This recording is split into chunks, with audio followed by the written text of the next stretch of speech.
इन्डोनेसियामा 7.7 म्याग्निच्युडको शक्तिशाली भूकम्प गएको छ। 10 जनवरी 2023 मङ्गलबार बिहान इन्डोनेसियाको टर्निबर क्षेत्रमा सो भूकम्प गएको युरोपियन मेडिटेरेनियन सिस्मोलोजिकल सेन्टरले बताएको छ।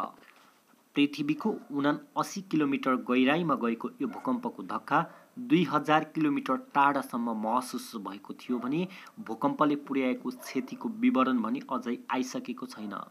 भूगर्भविदहरूले भूकम्पको थप धक्का आउन सक्ने भन्दै सतर्क रहन सूचित गरेका छन्।